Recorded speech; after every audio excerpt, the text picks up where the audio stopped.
Hey everyone, happy Friday and welcome to the Wilder Ride. Before we start the show, wanted to remind everybody that we do have a way of financially supporting what we're doing, and that is via our Patreon page at patreon.com/The Wilder Ride. And so it goes without saying, we owe some people a thank you. Let's start off with Tara Bain, who has been with us from the very beginning, our very first patron, a stalwart supporter of the Wilder Ride. Thank you, Tara. We have two executive producers we need to give top billing to next. That includes Wendy Muller, who joined us last season and has been a stalwart supporter. Thank you, Wendy, for all of your support and your activity in the listeners group. And to Ross Seymour, a golden ticket subscriber. You get executive producer credit as well. Ben Forty Ford, from across the pond, a member of the podcast team of 60 Minutes With, a podcast everyone should be subscribing and listening to. Doug Greenberg, one of the hosts of The Rocky Minute, also a podcast you guys should be subscribing to. Doug, thank you so much. Off the Bounce, the basketball podcast. Thanks, Coach Peacock. We appreciate your support. A big shout out to Jeff Lieboff, one of the hosts of Radio Labyrinth, a podcast you guys should be following. Keep in mind, though,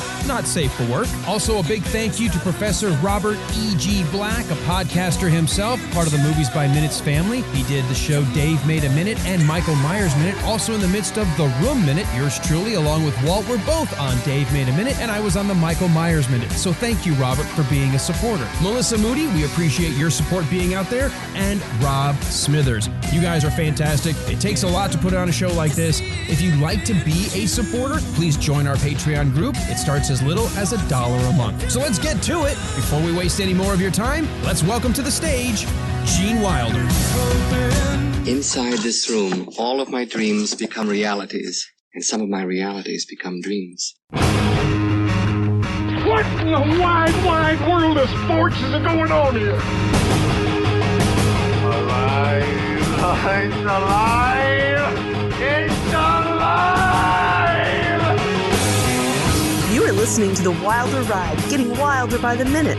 Here are your hosts, Alan Sanders and Walt Murray. Hey everyone, welcome to The Wilder Ride, getting wilder by the minute, a podcast where we break down and celebrate the films of Gene Wilder 1 minute at a time. And for season 2, we have been taking you through the fantastic best comedy of all time, Blazing Saddles. And this is a bonus episode because we had a chance to spend some time on the phone with none other than Burton Gilliam, who plays the role of Lyle in the movie. I'm Alan Sanders. And I'm Walt Murray. And Walt, what an amazing 2 hours that we had with this actor. Well, I'm amazed. I mean, I said this when we interviewed Beverly D'Angelo, but that was a crazy 2 hours. The stories that he told and that y'all will get to hear are just amazing. Totally blew us away. Now, I'm going to say this like I did kind of with our very special Patreon show for the holidays. We broke down Christmas Vacation. You mentioned we had Beverly D'Angelo join us. You've heard Burton several times throughout this season, but we figured we had a 2 hour straight conversation. It deserves to be heard by everybody because a lot of the stuff we talked about wasn't relevant to the podcast. No, and y'all are going to get to hear, he's talking about his friendship with Burt Reynolds and working with him, his work with Chevy Chase. Obviously, they have a good friendship. It is a fun interview. Everything from how he first got involved with having worked with John Hillerman, as well as Madeline Kahn in the very first film, Paper Moon, only to find them working on Blazing Saddles. I had no idea he was a Golden Glove boxer.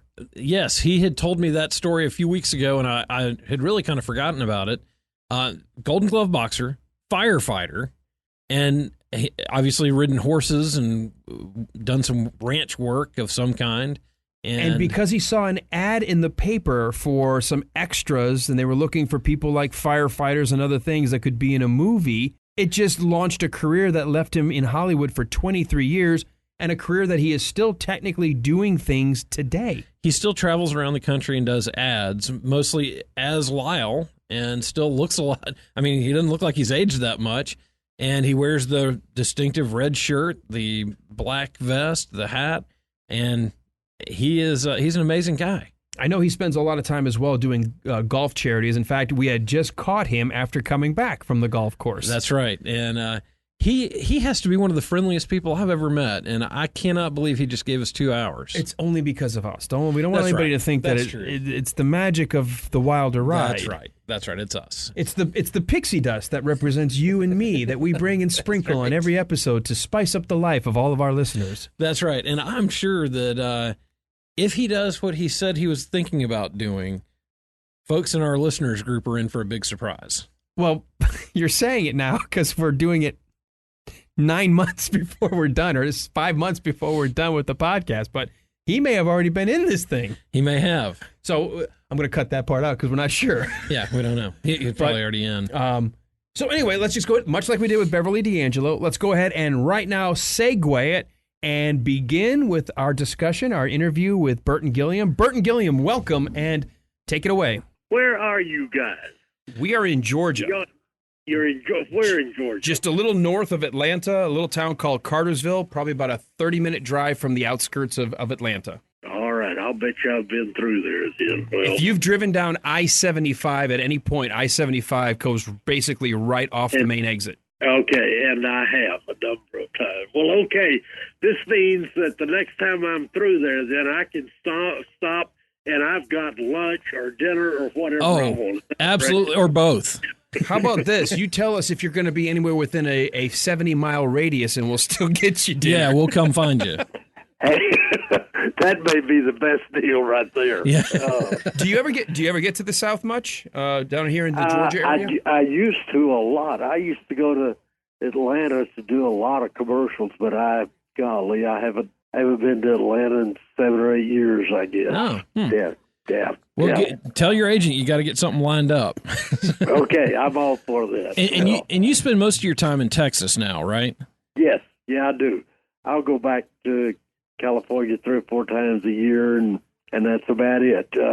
I'm going in about 10 days for a little project. So, but I don't go. I'm happy enough to stay in Texas. I did my 23 years in Hollywood, but they never, ever made a Californian out of me. I can understand that. Oh, Well, I think what we'll do, if it's okay with you, is we'll get started here in just a second, and we've been pretty casual with the way that we've done these. We want to talk about your career and then talk a lot about Blazing Saddles, and okay. We'll ask a couple questions here and there, but feel free to talk about whatever you want to talk about. And okay, I was going to say, it's the favorite thing an actor wants to hear. It's not going to be about us. It's all about you. That's right. Oh boy, you hit me right where I live now.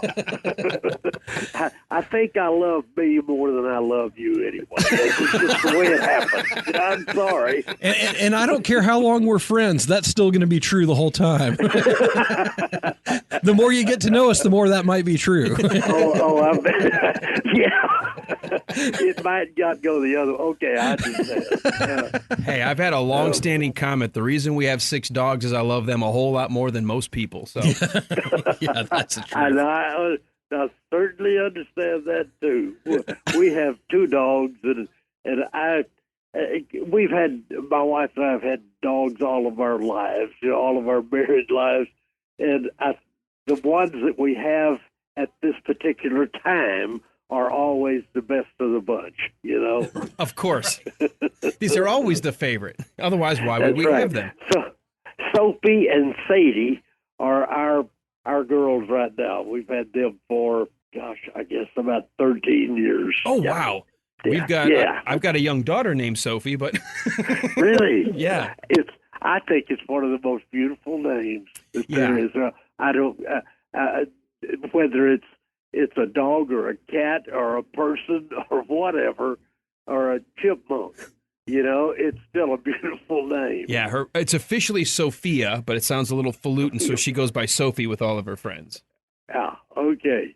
But yeah, it's a Italian derivation for her. She has an Italian side of the family. Yeah. So, all right. Well, we'll get underway. I'm not going to worry about doing an intro because I can add that later. We just want to keep this conversational and going. But first of all, let me just say, and I know you've been chatting with Walt a lot. Thank you so much for wanting to help us out and give us some of the actual firsthand occurrence and stories from what it was like to be in a movie that many would feel is the #1 comedy of all time. I know Mel Brooks famously... You're talking about Soccer Dog. Yeah. Oh, yes. You saw Soccer Dog. Exactly. Oh, and so many people are standing in line to hear a podcast about Soccer Dog. We can't keep them off our backs. Oh, me. Ain't that awful? There is a famous quote Mel said when asked about it. Because, I think the AFI still says Some Like It Hot is their considered #1 comedy of all time. And he said, no, it's Blazing Saddles, followed by Blazing Saddles, followed by Blazing Saddles, and then maybe followed by Blazing Saddles. After that, throw Young Frankenstein in there. Yes. And I know he has always said that. Blazing Saddles is the #1. It's it. And I think he's right. I have to agree with him. I agree. Let's put it this way. We knew we wanted to do this movie, but we thought we were going to hold off a couple of seasons to build an audience because it is somewhat controversial in today's very hyper-politically correct climate. But we decided, you know what? We're going all in. We're diving into the deep end. Well, all right, then. I like to go in the deep end. He will tell you it's a little bit more dangerous in that end. But all of the rewards are so wonderful. Golly. Well, before we get into Blazing Saddles, like Walt said, we do want to hear a little bit more about you. We've been reading a lot. We've been researching a lot. And the nice thing about the internet generation, we may have watched or heard you tell these similar stories via YouTube interviews and so on, but we want to get it directly from you. Tell us how it felt to make that move, because you were a firefighter and had a kind of I was a firefighter. You had a locked down regular job that was going to be guaranteed. You'd get a pension. And what was it like when you made the decision to make acting your job? Well, I'd been a firefighter for 14 years and never really thought about doing anything different. I come from a long line of firemen. There are 9 of us in my family and extended family of in-laws and stuff that have been firemen. All of them, every one of them except me, retired, are still working for the fire department. And when Mel Brooks finally sweetened the pot and gave me a lot of money to be in Blazing Saddles, or I thought it was a lot of money anyway, it was when I made the decision to quit, and I had to quit. I did at that time. There was no retiring. I had 14 years, but you had to have 20 years in and be 55 years old at that time to retire. I was neither of those. So when I made the decision and I let people know, everybody said, "Are you crazy? You've got to be nuts." There were 2 people that I know. One was my sister, one was my attorney, who was a great friend of mine. They both were in my corner, and they said, "Go do it. We think you can do it. If you don't, there's other opportunities out there for you." And I did it, and I did it. That's all I can say. Well, before we get to some of the other decisions and some of the things you've done to prepare you for being on camera, because it's the next natural question to ask. There's a story that said that as you guys started to shoot, you started to wonder if you'd made the right decision with this particular project, that you might never work again. Well, when I finally quit the fire department, I went to Hollywood. I did Blazing Saddles, then I stayed for 23 years. That is when you don't have a job and you don't know that there's one coming down the pipe anytime soon. It is a little bit worrisome. But golly, right after I did Blazing Saddles, maybe 3-4 weeks later, boom, I had a job. And then I had another one. And I did not then, I knew that, I thought my career was pretty well secured. But after about 2 years, I did go through a period where I didn't get a job for about 6 months. And at that time, I thought, oh, my goodness, they have finally found out about me. I really don't this is what I thought in my...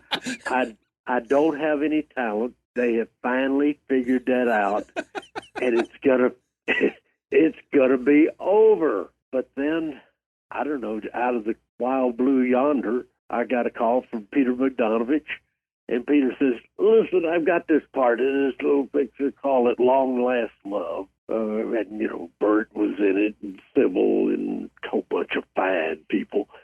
And he said, "I want you to do it." He says, it's a one-day job, but I'll give you a lot of money. And I said, "Oh, you came at the right time, Peter." So, and then it started up again, and it's never let up. I know now, and I've known for many years, that I will, it won't be over until I say it's over, or I go belly up. That's probably going to be the next trip for me. I go belly up. Well, if you can, and maybe I've stumbled across some earlier texts that weren't 100%, but I thought there was a story about when you realized the language and what you guys were dealing with Blazing Saddles, that there was a period of time where you said, "Should I have quit everything to be in this particular movie?" Because of the uncomfortableness of working with a multiracial cast at that time and saying the lines that you specifically get to open the movie with an epithet. Yeah, I'm the first. Yeah, and I'm bored. They let me really bear down on it. No, there is a little story that when we were doing that scene, which was probably in about the second week of working. When we went out on the desert, did the first scene where I'm saying all those things to Cleavon Little, and that was a little bit a little different for me. Here I am from Dallas, Texas, and I have everything that I said in the picture I had said before, not in a bad way, but just that was the normal talk back then. But still, I was having a little trouble saying those words to Cleavon in that very first scene, and they were doing a different camera setup, and he said, "Hey, come on, let's go out on the desert here." So I said, "Okay." So we got a Coca-Cola or something. We walked out over there. He said, "Listen, I know you're having a little bit of a tough time here with all this stuff, all the things you're saying to me, but listen, we're doing a movie. This has nothing to do with real life. I'm not asking you how you really feel about me. These are lines that Mel and all the other people have written. Don't worry about it." And I said, "Oh, golly, thank you very much. That makes me feel much better." And then he said, "Come on, let's go back." So we started back. He said, "Oh, but listen, after they say cut, don't you dare say those words to me." He said, "We will go to Fist City." We'll go to Fist City. That's great. Fist City. That's exactly what he said. I'd never heard of Fist City before. He said, "We'll go to Fist City." But Yeah, you know what? not He knew where you wanna exactly visit. what he meant. Wow. All right. Well, before we then go into some of the, because I want to go back to that opening scene, but I want you to talk a little bit about once you then realized, okay, you are getting work, you are feeling comfortable. You said you spent 23 years. How did you approach, first of all, like, how did you get discovered? What kind of skills, or did you have any training? And did you do anything later? Did you ever have that point where you go, gosh, I should probably find a coach or something? I mean, tell us a little bit about your acting career in that sense, from a talent. Okay. I had never, I did Paper Moon just before I did Blazing Saddles while I was a fireman. Saw an article in the Dallas paper that said some big director of the name of Peter Bogdanovich was coming to Dallas. I'd never heard of him, to cast people to be extras in a picture called Paper Moon. It said, and the article I read said that Ryan O'Neal was the star of the show. I thought, well, I might get to see Ryan O'Neal, and I'm not sure really. This is 1972, about June of 72. And I'm not really sure what an extra does, but I might get to see Ryan O'Neal. I went down to a hotel here in Dallas. The paper the next day said 450 people showed up, and I stood in line not stood. I sat outside with all this gang of people, and they would, we signed in when we got there, and they finally got to my name. I went in, and Peter was not there. They had a casting director, Gary Chasen, a kid from Houston, was the casting director, and I went in, and he said, "Golly, I like your looks, and talk to me for a minute." I talked to him, and he asked me what I did and how long had I been doing extra work, and I said, "I don't know anything about extra work. I just read the paper, and I'm down here." And he said, "Well, look here, we're giving away some one-liners in the picture. Say this line for me." And and the line was, "Make him say kite rope, Leroy." Well, Randy Quaid did that part in the picture, and Randy was on screen for about 20 seconds. And I said that line. He said, "Well, I'd like to have you come back in a couple of weeks and meet Peter Bogdanovich, the director, producer." And I said, "Okay." So they called a couple weeks later, and I go in, and that's when Peter was, as they say, with Sybil Shepherd at that time. And I recognized her because I had seen Last Picture Show, I don't know, very recently. And anyway, I just talked to him for a minute, and Peter says, "Well, what part are you here for?" And I said, "Well, I don't know." And the casting director said, "He's here for the brother who," and he said, "Well, okay, say what you got to say." Peter is laying in a chaise lounge. He's got his socks and shoes off. He's got a red ascot around his neck, and Sybil is feeding him little green grapes. Oh, my boop, gosh. Boop, one right after the other. And I mean, he was, I said, "Well, boy, he is a director." So he said, well, look, he said, "Say what you got to say." And I said, "Well, make him say kite rope, Leroy." And Peter sat up in that chaise lounge and said, "Do you think you could do the part of Floyd the desk clerk?" I said, "Yes, sir, I sure can." I don't know who Floyd the desk clerk is. I just knew the answer to the question. The answer is always yes, sir. Yes, absolutely. Yes, sir, I can do that. So he gave me a script, said, "Go out and look over Floyd the desk clerk, and I'll have you back in a few minutes. I want you to read for me." I don't know left field about reading, at all. But I go in there and I look through the thing, and Floyd's got 4 scenes, and he's the guy in all the 4 scenes. So, and I read through them, and Sybil poked her head in the door a few minutes later and said, "Are you ready to read?" I said, "Yes, ma'am." She said, "Well, okay, come on in, and I'm going to read with you." So I go in, and Peter says, "Now, I want you to just read your lines where it says Floyd." He says, "I want you to read those lines for me." And he said, "I want you to walk around the room. I want you to raise the window shades, turn the lights on, rearrange the furniture, whatever you want to do. I want to see how you walk and talk and move and put it all together." And I said, "Okay, but do I have to carry this script?" He said, "Well, there's 4 scenes here. You've got to know the lines." I said, "Oh, I just read them. I've got them." He said, "You can do all 4. I said, yes, sir, I can." So on action, we start those things, and it took 5 or 6 minutes, and every line that Floyd says it's to him, to Floyd. The lines aren't funny at all, but to anybody that's looking at him and figures out what's going on in those scenes, you've got to laugh. And there were about 10 people at that time in there watching me, and I guess they were all writers and associate producers and all that sort of stuff. I don't know. But every time I'd say a line, boy, they'd laugh. And that's a good sign. Well, yeah, that's a good sign. When I finished, they all stood up and clapped. Now, I don't know anything about reading for people who are getting ready to do a picture.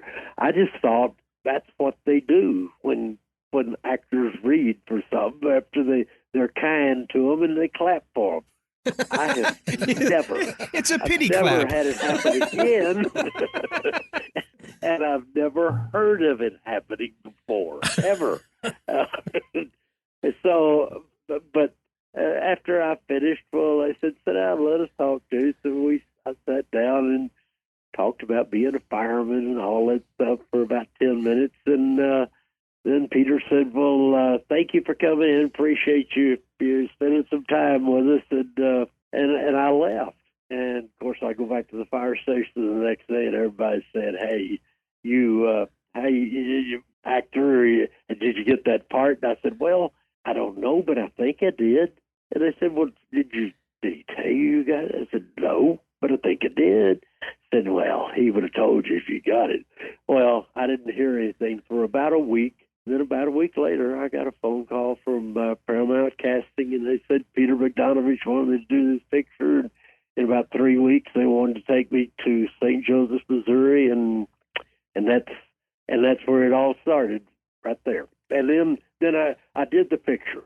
Yeah, I'll keep this going. That's fine. No, we're sitting back, relaxing, and listening to this one. This is a story hour. Fantastic. If you want to, you just take a nap. You know. Oh no, it's like Cleveland. This is Little. awesome. I love when you keep your audience riveted. Riveted, yes, riveted. So, while I was doing the picture, everybody said, "Man, you ought to quit the fire department. Come to Hollywood. You get a lot of work." And they were all. And when we finished, I finished on a Friday night. I finished on a Saturday night. Madeline Kahn had already been on the picture about 3 or 4 weeks. I was there a week, and she had to get back to New York on a late night flight from Kansas City back to New York, and she was at this hotel we were in, which is a big hotel in St. Joseph, Missouri. She came across the hall about, I don't know, it was after dark, probably 7 o'clock. We were there in late November, and she knocked on the door and just wanted to tell me how nice it was to work with me, and gave me a hug, and she turned around to leave and she walked about 3 steps, and she stopped, and she turned back around, and she said, "I know a lot of things that other people don't know." Now Madeline was a latent hippie. She could be way out yonder. She was a far out yonder speaker. And she says, "I know some things that a lot of people don't know. And I want to tell you, you and I are going to work together in this business again. I just know it." I said, "Oh, gosh, I don't know. I don't think so. I'm going back to the fire department." She says, "I don't care what you're doing." She said, "You just believe me, one of these days you and I will work together in this business." And she left. And then cut to, that was about the 1st of December. All through December, January, and then into February, I'm back at the fire department. I get a call, and a guy by the name of Mel Brooks. I answered the phone at the fire station. Fire station number 39, Gilliam speaking. And this boy said, "Hi, my name's Mel Brooks. I'm a writer, director, producer, actor. I'm getting ready to do a big picture, and I want you to be in it." I said, "Thank you, Mr. Brooks." And I hung up the phone. I knew it was another fireman giving me a bad time. Oh my God! They was pulling you, Laria.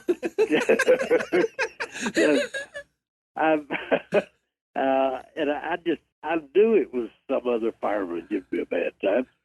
But then about 10 minutes later, I was outside at the fire station, and my captain hollered out at me and said, "Hey, there's got to be a phone call for you in my office." I said, "What?" He said, "Yeah, some guy named Mel Brooks. He has something to do with movies. He's trying to reach you." And I said, "Mel Brooks, that's that guy's name called a while ago." So I went in. This guy I've already hung up on. Yes. And I sat in his office for 3 or 4 minutes, and all of a sudden the phone rang, and I said, "Fire station number 39, Gilliam speaking." This boy says, "Don't hang up, this is Mel Brooks." And I still didn't know who Mel Brooks was. But he told me who he was and convinced me of what he was doing. And but I'm really getting ahead of myself because Madeline knows nothing about this at all. Let me jump ahead, and I will tell you. After we finally made our deal, which took a while, took some trips out there to say no, the fourth time out, Mel called me and said, after finally made our deal, he said, listen, we're going to have, he called and said, we're going to have all of our cast come in, about 10 of you, and we're going to read the script and have some lunch. You get on the plane and go back to Dallas. That's golly, okay. So I went out again and went to Mel's office, and I opened the door, and as I opened the door, as I looked through the door, there was a crack in the door. It was not all the way closed, and sitting at the end of this table was Madeline Kahn. I opened the door, and she looked up, and she says, oh, my goodness. No, that is not what she said. Pretty close, though. She said, are you in this picture? I said, yes, ma'am, I am. She said, I told you. She jumped up and ran around to me and hugged my neck. She was so, Madeline knew something long before I did about what my career was going to be. That's a good person to have on your side. Yes, it was. And she did not know that I was in the picture. She had no idea, but she knew. She just knew. She was a wonderful person. Golly. That's so cool. And, she's Mel's favorite actress that he ever worked with. Probably actor or actress, like just his all-time favorite.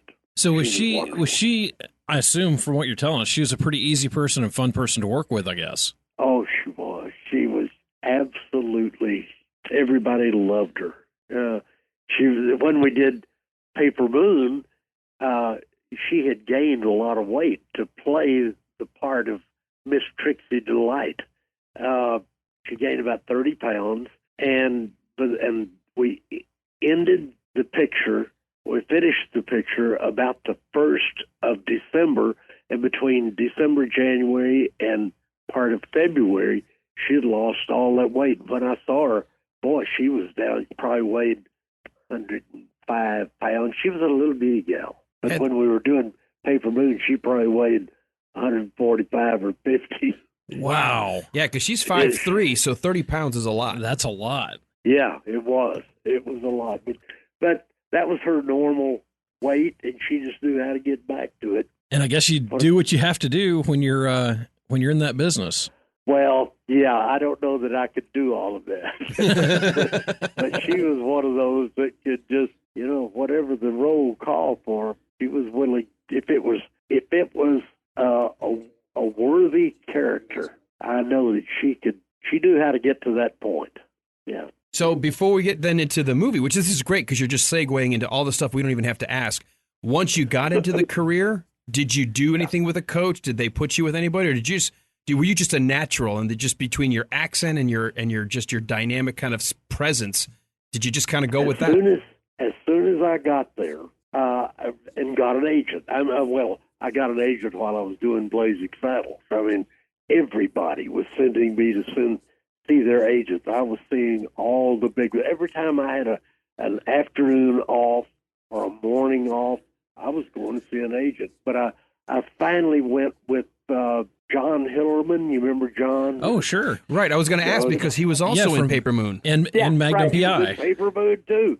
That's the three of us. The three of us, Madeline and me and John, they got from Paper Moon.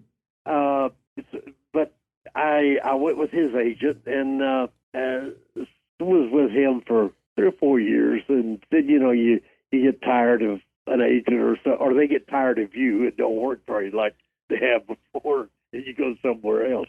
What was the question? I don't know. Oh, the question.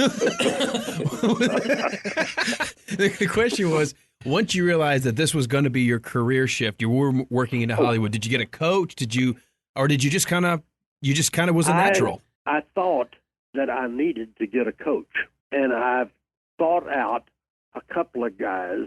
Oh gosh, what was it? a famous actor, a character actor back, I can't call his name, but that another guy who was at that time at the very top of the list. And they were, one of them was over in North Hollywood and one was in Studio City, close to where I was living. And I can't call either one of them's name, golly. But the first guy, who was a man about 35 years old, and he wasn't an actor, he was a coach. And I went to see him, and Paper Moon had just been released probably a couple of months before. And he asked me on the phone when I called him, he said, well, what are your credits? I said, I don't have but one. That's a picture called Paper Moon. And he said, oh, yeah, I know Paper Moon. He said, what part did you play? And I told him, and he said, I'm going to relook at that picture but I know exactly who you are. And he looked at it again. I went to see him, and he said, look, here's the best thing I can tell you. You don't have you do not come from an acting background. I'd never been at a grade school play, nothing. And he said, what you have is natural. Don't you mess up natural. He said, if you mess up natural, you mess up the greatest thing you have going for you as an actor. And I took him at his word. And I had also had a call in at that same time to, golly, I wish I could call this guy's name, but I can't, who was an actor. And I went to see him, and he told me the same thing, although it was not in the same kind of words, because he was really looking to. I felt like he was looking to add me to his bunch of people, but he did tell me that I was a natural. Whatever I had was natural, and I just figured, well, okay, I'm just going to let it ride right here and see how far natural will take me, and it took me a long way. I missed out. I know that along the way I missed out on some parts that I should have gotten, but I did not. The thing that I didn't know about the business, which is what really hurt me more than not having any experience, was the fact that I didn't know anything about the business. The only thing I knew was what my close-up was. Mm-hmm. I knew nothing. Well, you can kind of learn that on the fly. And I did learn that on the fly, but I wish that I had learned how to really meet directors and producers and writers when I went in to meet them, because I think I threw away a lot of wonderful parts by not knowing exactly how to handle myself. I think I was a little bit too uptight. I think if I had, when I started, and that's where I lost a lot of work, right at the start, if I had been able to express myself and talk just like I'm talking to you guys, I think they would have said then that, oh, here's a guy who has a lot of natural talent. Let's put him out here and see what he can do. But I missed out on, I was working a lot, but boy, I should have worked every week, every month. You know what, though? It's the phrase we say today is you don't know what you don't know, and learning how to network and rub elbows, especially with a different culture even, it's tough. Oh, yeah, yes. I was pretty comfortable being around a bunch of firefighters. I did not know how to be around big actors, big directors, writers, producers. I was just totally lost for a good while, for a number of years. I got a lot of jobs where people just took a lot of, just thought that I could do things and let me go out there and prove that I could or couldn't, because there have been a number of things that I did that I'm not real happy with, that I was not comfortable with, and I think it shows. And that was mostly in television. I was playing a bunch of heavies when I first started, and I don't know, heavy from left field.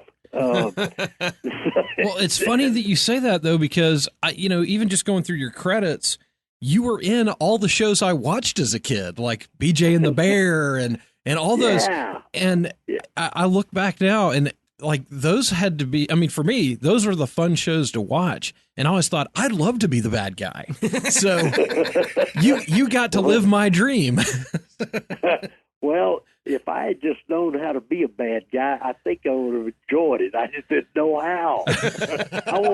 He was a firefighter. He's used to being the hero. Yeah. Well, that's right. I wanted to be the hero. I wanted to be the guy that made everybody laugh, but I wasn't. That wasn't what they were putting me in at the time. Well, and it's funny because when I told my wife that we were going to be talking to you, she was like, "Oh, I know who he is. He's the guy with the great big smile."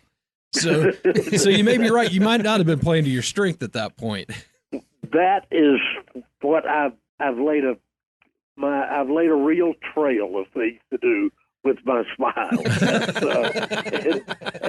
And I hope you can tell that I'm smiling right now. I can tell. Mean, this is who I am.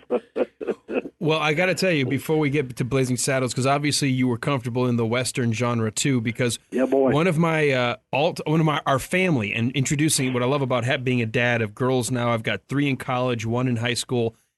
Some movies. Good luck to you, no pal. kidding, dude. No kidding. Some movies work as you go to introduce your children to them, and some your kids look at you sideways and go, "Why are we watching this?" The Back to the Future trilogy was one of the ones that, to this day, we will marathon as a family together. And you actually were in the 3rd, which was my favorite installment, playing the Colt gun salesman trying to sell the Colt to Michael J. Fox. So you were even one of my all-time favorite movies. Oh, well, I'm glad. It was quite an experience to work with a guy named Bob Gale, who was really the real creator of the whole thing, and Robert Zemeckis. Oh, golly. I was working with people who are not only great actors, but a great writer, a great director that I'd already worked with a bunch of great directors, but he was one that really took a personal interest in me and guided me through the character that I was.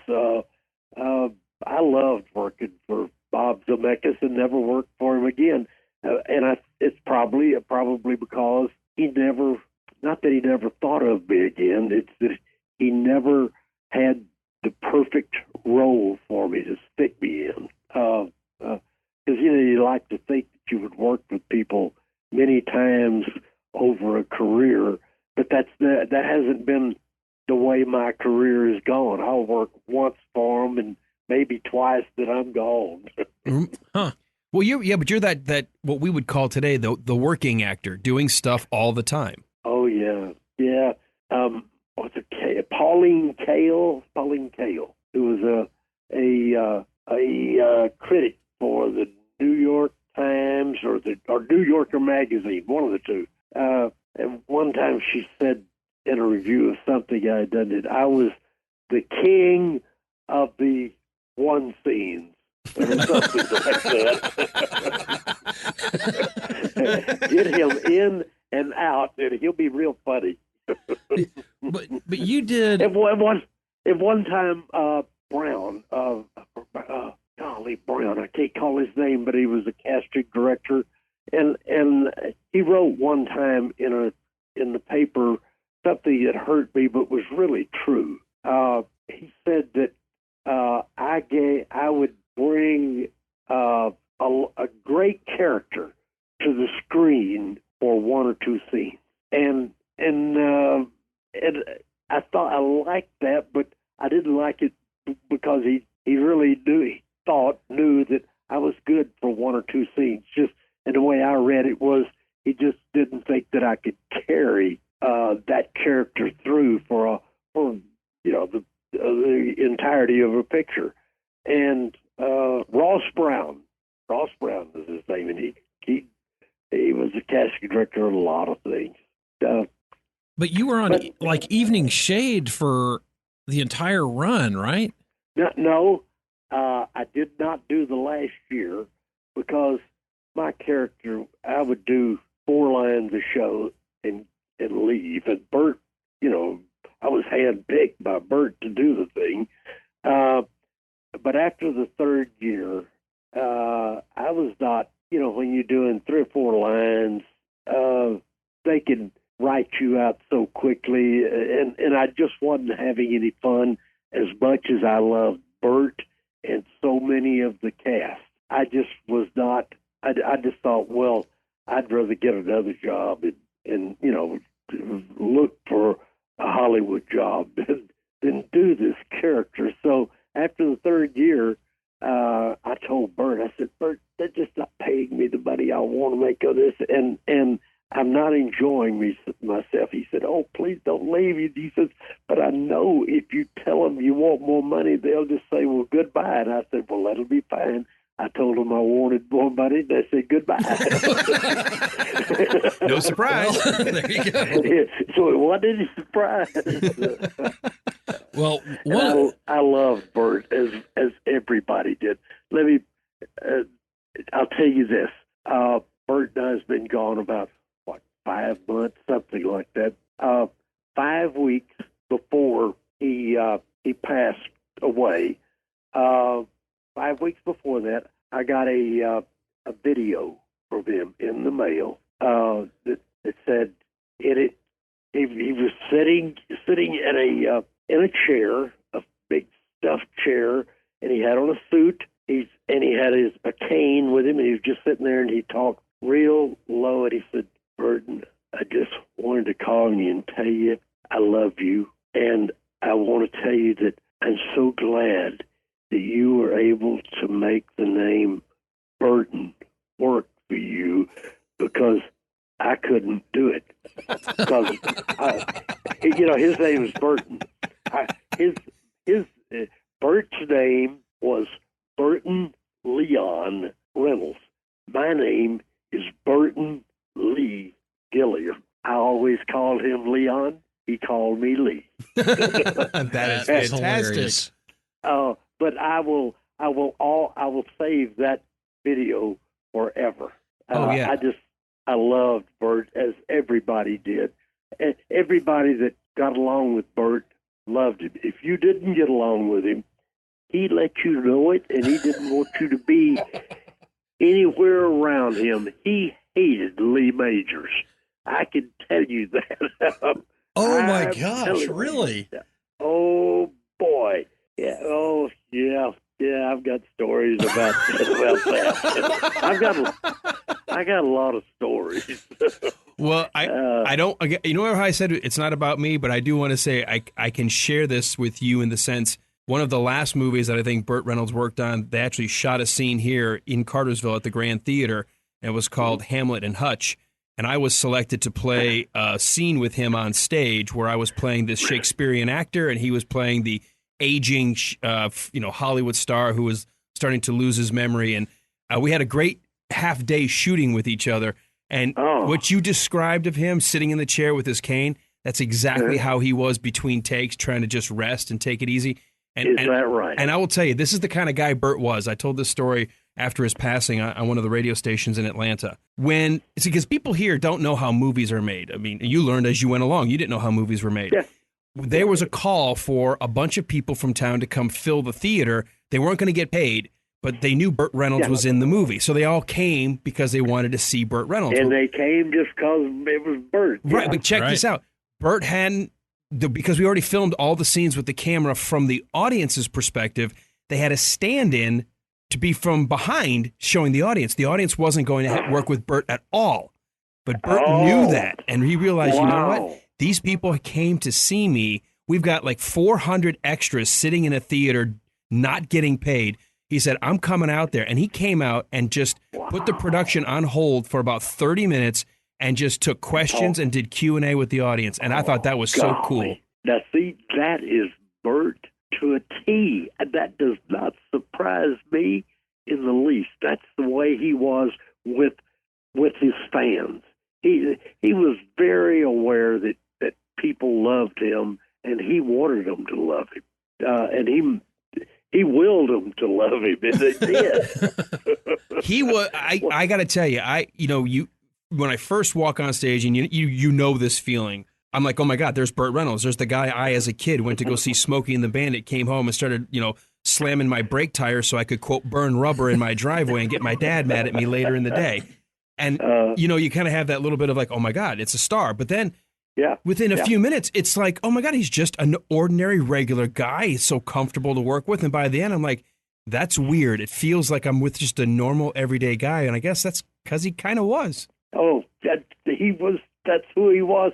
When we were doing Evening Shade, you rehearse Monday through Thursday, shoot it on Friday, and we would shoot it before two audiences. And, the first audience would leave, and there'd be about an hour's break, and we'd do it again in front of another audience. Anytime I would bring people to the show that didn't know Burt, that weren't actors, but just friends, I'd always... Between shows, I would, after he had already been introduced to the second show, and he'd say a few words, and then they had to take about 15-minute break to get all the cameras set up. I would go, I'd take my friends, and we'd lean over the bars down there, and Burt would be below us, and speaking to them. And I'd say, Burt, hey, I got some friends that I want you to meet. And he would always say, oh, don't y'all sit up there. Come down here. Come down here and talk to me and sit in these chairs down here on the floor, which would be 25 feet off from whatever stage we were using. He made the other actor, like me, feel really good because the people that I invited to the show, he'd always make me feel good by saying, "Hey, come on down here and be a part of this." Oh, he was wonderful. That's fantastic, and that's so good to hear because I'm a big fan of his, and to hear that about somebody who I appreciate as a fan really makes me feel good about who he is. Well, yeah, because there's stories of people who have the exact opposite. When the camera's not rolling, they're terrible. Boy. Yeah. I've got a lot of stories about Burt. I mean, a ton of them. And I'm writing some stuff down. Maybe within the next 4 or 5 years, I will have finished a book. Because I got stories on nearly everybody I work with that are good stories that will make people feel good. Mm-hmm. I worked with Robert Mitchum, and I've never seen anybody hate Robert Mitchum except writers, producers, and directors. I've never seen Robert Mitchum hate anybody except writers, producers. That's awesome. Well, I was watching Fletch the other day. And oh my gosh, that is still one of my favorite movies. And your scene is one of my favorite scenes. And that is just such a classic scene with you and of course Chevy Chase talking about the airplane and your line about, well, he isn't singing in the Mormon Tabernacle Choir. He ain't doing no stunt flying. He ain't doing no singing with the Tabernacle Choir either. You know what? The day before we were to shoot that scene, I hadn't met Chevy, but he called me on the phone early in the morning. He said, he told me who he was, and I was, golly, Chevy Chase calling me, And he said, listen, I don't like the scene that we're doing. But it has to be done. It's a scene that ties other things together, and we've got to do it, but I don't like it.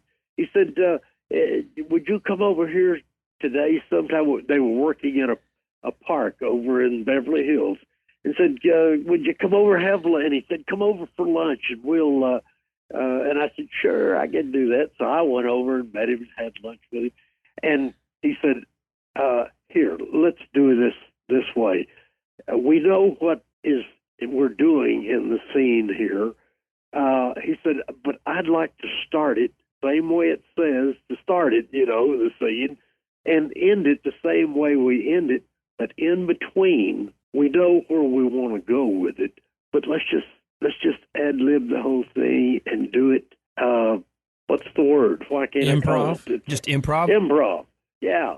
He said, let's just improvise this whole thing. He said, and I know that you can do it, and gosh, I knew he could too, you know. He said, let's make this thing much funnier than the writer ever thought about it being. And we did, but, you know, there's another guy in that scene too. And I had never seen him before. I've never seen him since. He was also he was my partner as a airplane mechanic. We did not tell him. He said, don't tell this other guy anything. Just that he was. And if you look at this guy, he only says about 3 things in the whole scene. But every time the camera focuses on him, it's like, what are these guys doing? Right. He does. He's got this confused look the whole time. Lost. He has a confused look on his face every time.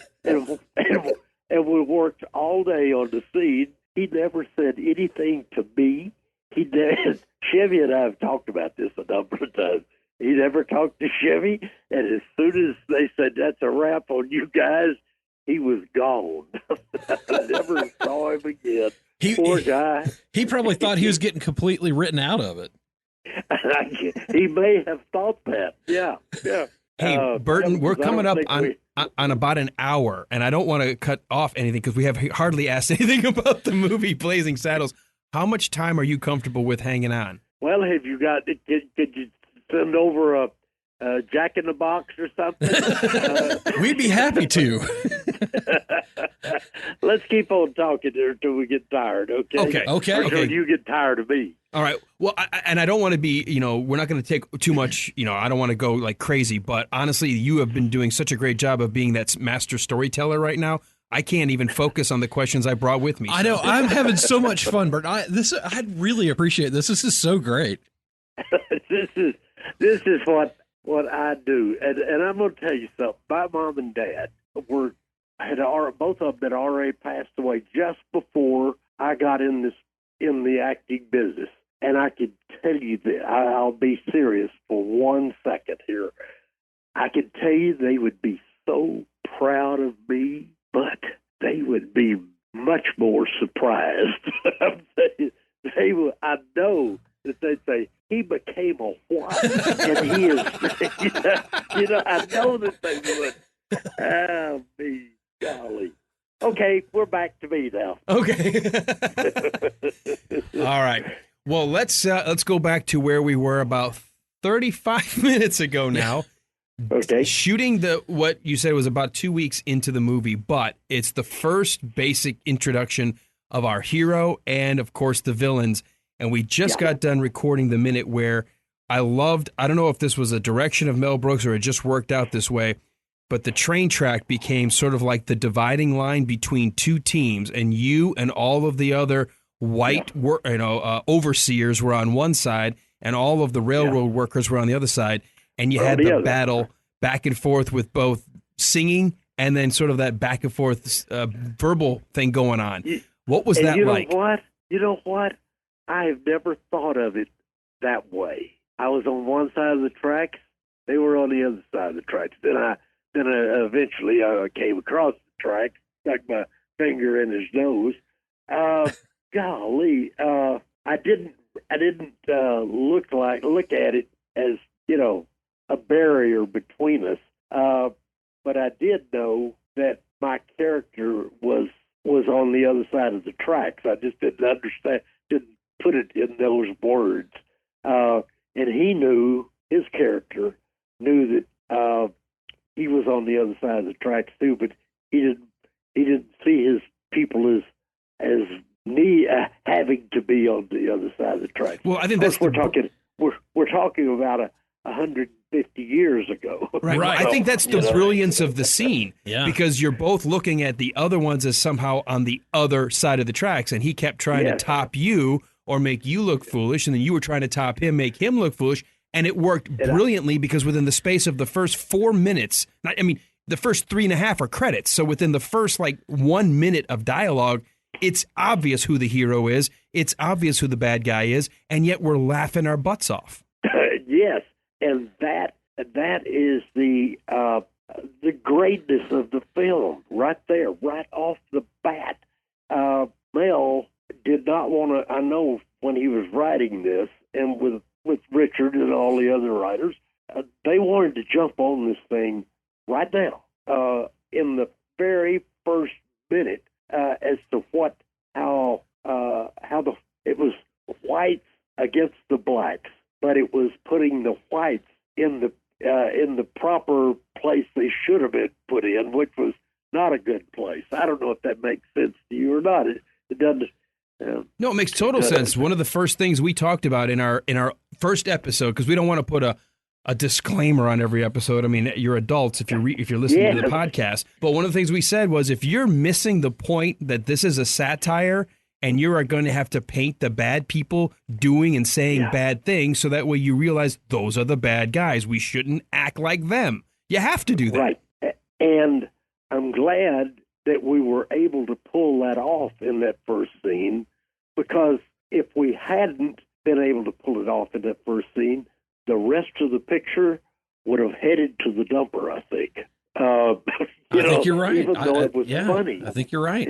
But it told people right off the bat that this is a farce.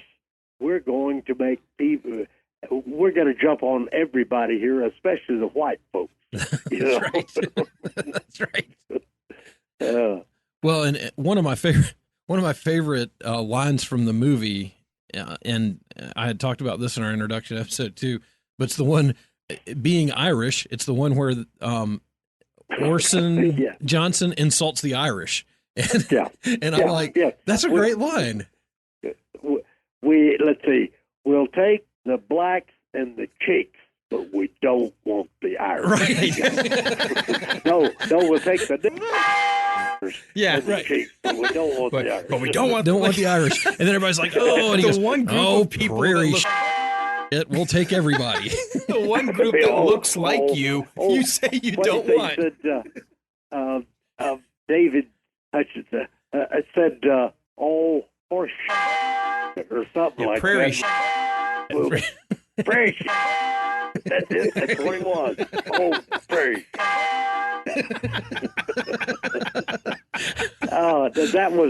That was a great guy to be. I loved David Huddleston. He was one of the guys that I saw pretty regularly for many, many years, because I started playing all these celebrity golf tournaments and going to a lot of events that he went to.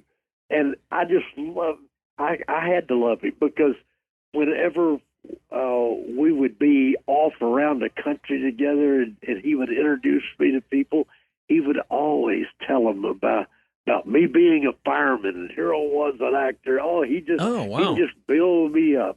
I love David Huddleston. He's been gone now, I guess 3 or 4 years, something like that. And he was a really good guy. He seemed like it. I know he's played a lot of roles. Oh boy, yeah. Well, let's go back to the beginning, because I want us to talk a little bit about one of, probably at that time, may have been the most known, or at least had the biggest body of work working on this picture, and that's Slim Pickens. Sure. Oh golly, yeah. Poor Slim. Mel made him go. He wanted to cast him as, Taggart in the picture. Mel wanted him, but he didn't know that Slim. He took Slim out and made him ride a horse, because he didn't know that Slim could actually ride a horse. And Slim was raised on a horse. He was a rodeo clown for 25 years or so. Really? He knew everything about a horse. But he took Slim out and made him ride a horse, just so he could be sure that he could do it. And me, I've ridden horses since I was about 10 years old, but I was not a horseman like Slim. Every time we'd ride a horse, I'd always make sure that, I wanted to be right by Slim, but I wanted to look good right by Slim. There's a way that an experienced horseman can be too leisurely in the saddle. I didn't want to do that. I wanted to look real good because my character's supposed to look real good.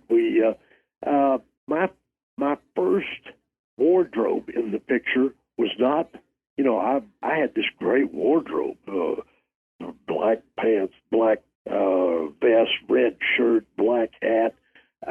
But the first scene that I did, we came riding into town the very first day, riding into town. I was doing one of the scenes, and I didn't say anything that day, but when the day was over, Mel came to me and said, listen, I want you to go to wardrobe. We're going to change your wardrobe. And I said, oh, okay.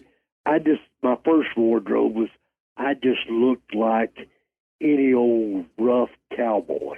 He wanted me to look good, and he did. I was glad when I went in the wardrobe and I found out the lady said, oh, he wants you to look really good. We have to put you in a red shirt, all this stuff. Oh, yeah. So he took care of you. And I have to imagine he took care of me. Yeah. He wanted to make sure that we didn't lose where you were on the screen either, and you definitely are easy to find. That's right. And you did not have to hunt for me after that. You knew right where I was. Yeah. So how was it working with Slim because his first lines, maybe one of the most quoted lines of the movie is, "What in the wide, wide world of sports is going on here?" Going on here? I hired you boys to hang to lay some track, not to hang out, not what, not to jump around, like a bunch of Kansas City faggots. I love, Slim became my very best friend in the business. Oh, he was so good to me. He knew I was brand new, and he said, you just kind of watch me do what I do, and said, if you don't say the lines just right, you say them the way that you would say them, and they're going to love it. And I did, and he and I went to lunch every day. He knew, Warner Brothers and the area around Warner Brothers like the back of his hand, and sometimes we'd take Alex with us or somebody else, but and he became my best friend. He and his wife, my wife and I, we'd go up to visit them after they moved up to Columbia, California on the old 49er highway, which is right up next to Yosemite. So we'd always go up and spend a couple of days with them before we'd go to Yosemite, and they were just wonderful people to us. We knew their whole family, and they treated us like family. They were so good. Well, and every single time you see him on screen, there's an energy about him that it makes you excited to see him.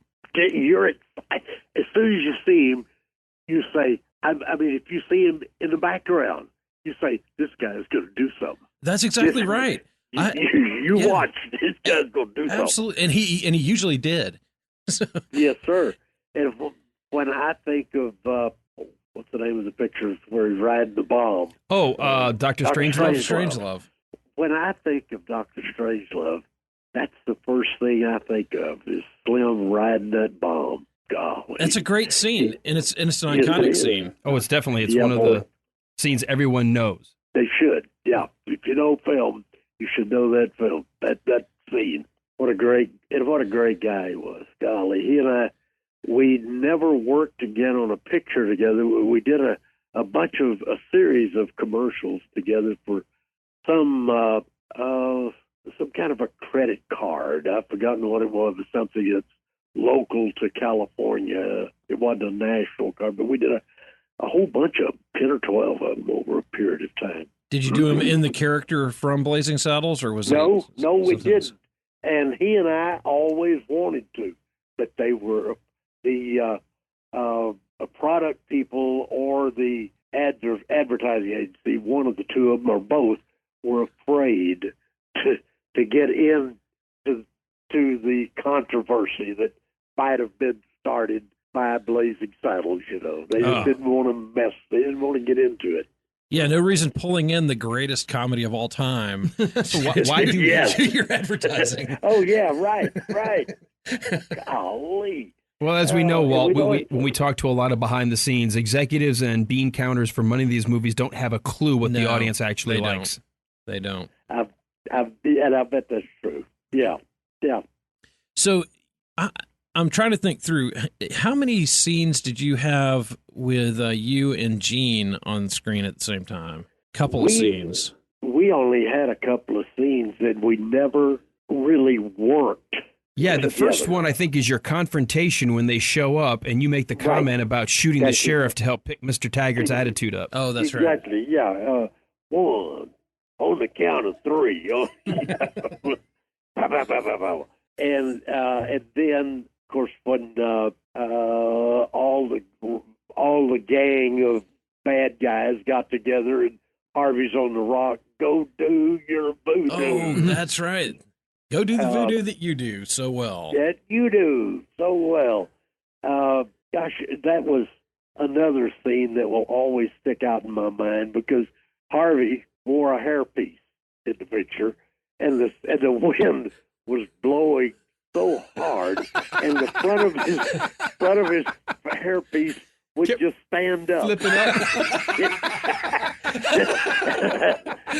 I said, Harvey, you're gonna have to put a chin strap on this thing.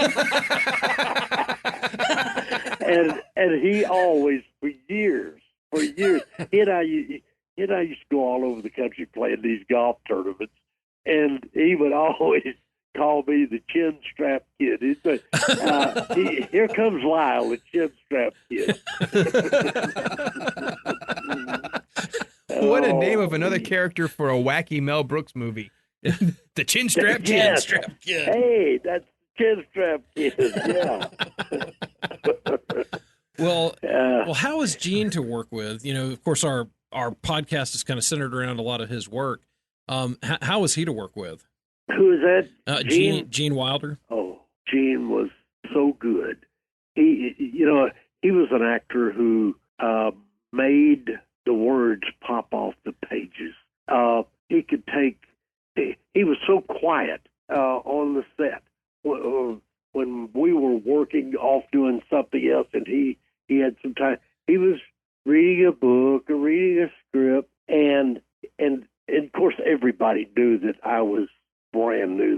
They knew that I didn't know what I was doing really, but Gene would not say, "Why don't you do it this way?" He would say, "Bert, when you're sitting on that horse and you're looking over there, just think about this. Think about this. You know, even though you may not be saying a word, but think about what this character has going in his mind." I'd say, "Ooh, that's heavy stuff." You know, he was just so helpful to me. Just a nice guy.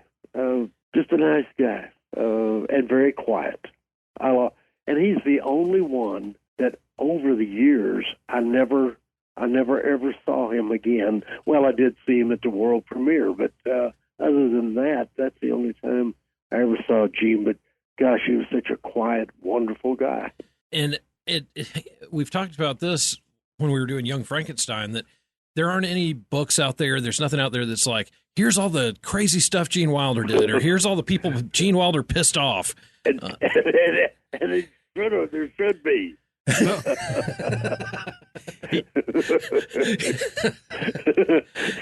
Because he was, I know Gene expected, everybody that didn't know Gene expected him to be a real funny man. He was not a funny man until they said action. And when they said action, boy, he was the real deal. Huh. So he was very different than his characters were. Oh, yeah. You bet he was. Golly. The first scene the first time I saw him was the day, I went in a couple of days early, and I saw the scene where he's in the jail, in the cell. Oh, sure, where he's hanging upside down. Upside down. And I just fell out watching this guy work. And I'd seen Willy Wonka, but I wasn't a fan of Gene Wilder's.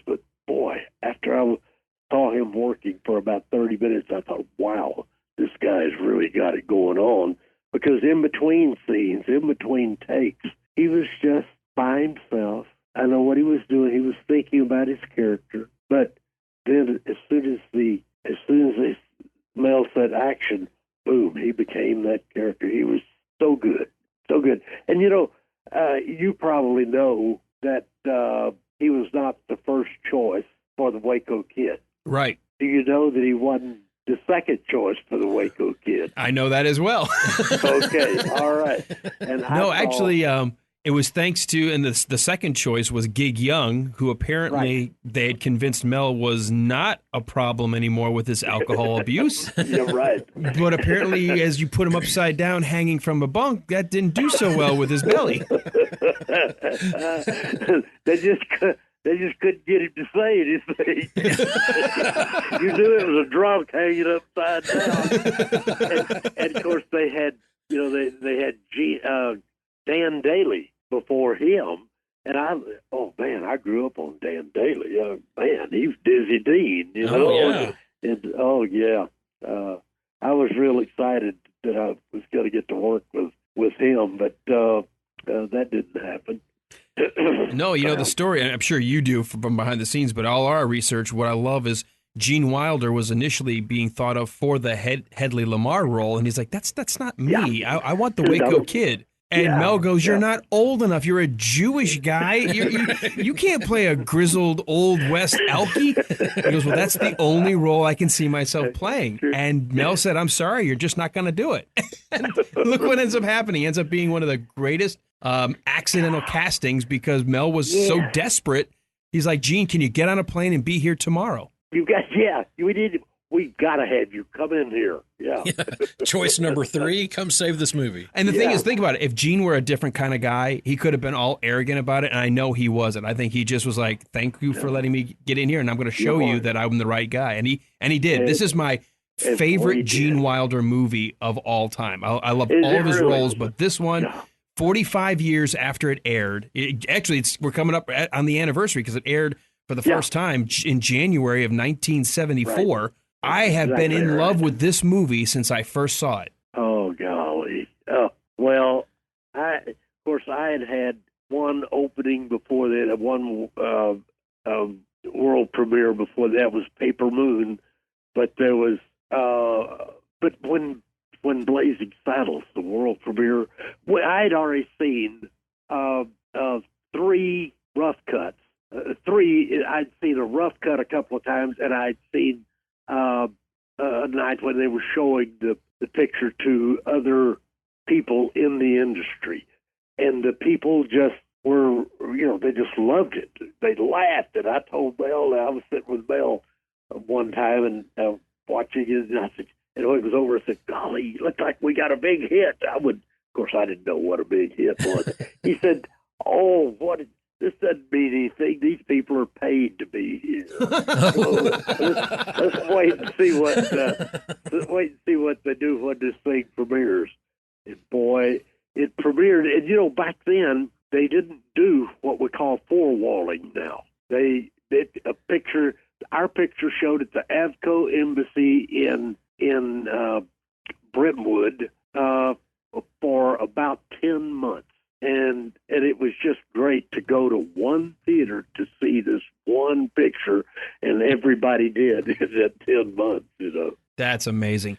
Well, I know, again, we're going a little longer, but I'm good as long as you are, because I do want to get to all of your major scenes. We're still sort of with the Taggart scene. You talk about Gene may have not been the funniest guy off camera, but he knew how to have that comic timing on camera. Well, for you, one of your funniest things that I remember is right after Taggart is trying to get you to send a message, and you're trying to write it out just as Cleavon Little's going to knock him over the head with the shovel. He says, send a message. Tell them I said bank ow. And you're like, tell them I said ow. Send message to main office. Send wire to what it was. Main office. Main office. Tell them I said ow. Gotcha. Yeah. Now, those are funny lines, but in the hands of somebody who doesn't know why it's funny, it would just sound a little silly. So did you just, I guess that's your natural ability because it's so it felt like, oh my God, this guy doesn't get it, but he's still writing it down.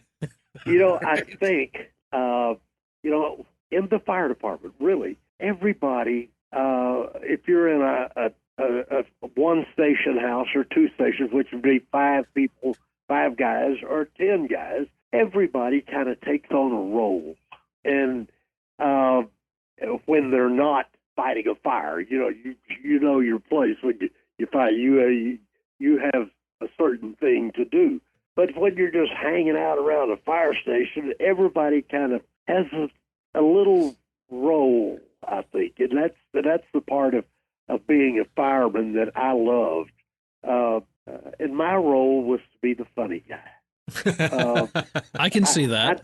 I don't think I was the greatest fireman in the world, but I was the guy that kind of kept everybody loose and I didn't mind being made fun of. That was just part of who I was at the fire station. I loved it that way, and that's Lyle. That's Lyle, right? Yeah, sure. Yeah. Well, and in that dance scene at the beginning, while y'all are right before Taggart rides up, it's kind of a somewhere between insanity and overacting, but it's so great because you can just see that you're all in. You're totally vested in that song. 100% in, going the whole 9 yards. And I think I've never talked to Mel about this really, and Mel never has told me, sat me down and said, you know what, you were great in my picture. And one of these days, before we're both gone, I want him to do that because I was. Well, let's get him on the phone because I'll tell him. Let's get him on the phone. You probably have a little better chance than we do. We have reached out actually to him, but he seems to be a really busy guy for a guy who's 92. 93 now. 93? Golly, that guy just is nonstop. I'll bet you. Let's see, what time is it right now in California? If it's not 6 o'clock there yet, and it's not. No, it's 4:20. You call his office and he's right. He may answer the phone because he's in the office. He's in there 9 to 6 every day. I don't know what he's doing. Wow. But he's there. And knowing him or knowing what I know about him, he's probably writing something new or working on some new. That's right. I think he sit there all day long and letting his brain run rampant. And I bet he writes down, if he doesn't write down scenes, he writes down lines. And he'll say, well, I think that'll be funny, and he's probably normally right. That'd be pretty close to right, I bet you. Well, the iconic scene that you were in. Are you heading to the campfire? The campfire. We got to talk about the campfire scene. Okay. All right. So the first time I saw that, it was on TV, and of course they covered over the fart noises with horse noises. Yep. And a friend of mine was like, no, you've got to see it in the theater because you're not going to believe you this. Got to see this right. Yeah. So how did they explain what was going on to y'all?